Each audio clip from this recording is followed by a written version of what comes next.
warahmatullahi wabarakatuh. Perkenalkan, nama saya Ega Elvita Rusti, Fakultas Kedokteran, Prodi Farmasi, Universitas Hairun Ternate.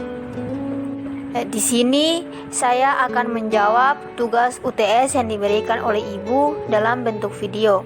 Soal yang pertama, arbitrer, unik dan produktif merupakan bagian dari sifat bahasa. Jelaskan menurut Anda ketiga sifat bahasa tersebut dan disertai contohnya. Bahasa itu bersifat arbitrer, dipilih secara acak dan tanpa alasan.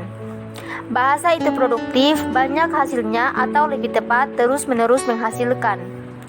Bahasa itu unik, unik artinya ciri khas yang spesifik yang tidak dimiliki orang lain. Soal yang kedua, jelaskan menurut Anda kenapa bahasa Melayu disebut sebagai cikal bakal bahasa Indonesia. Karena sistem bahasa Melayu sederhana. Soal yang ketiga, jelaskan secara singkat kedudukan dan fungsi bahasa Indonesia.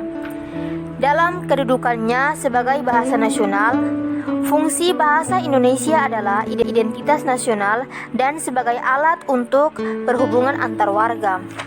Soal yang keempat, sebutkan dan jelaskan masing-masing karakteristik dan ragam bahasa Indonesia disertai contohnya masing-masing. Ragam lisan itu memerlukan orang kedua atau teman bicara. Contohnya, sudah saya baca buku itu. Ragam tulis itu tidak memerlukan orang kedua atau teman bicara. Contohnya, saya sudah membaca buku itu. Soal yang kelima, apa yang Anda ketahui tentang hiperkorek, pleonasme, dan kontaminasi dalam kesalahan umum bahasa Indonesia?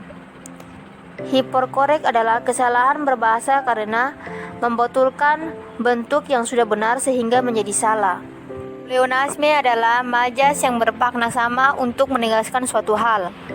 Kontaminasi adalah sebuah kondisi pencampuran. Terima kasih.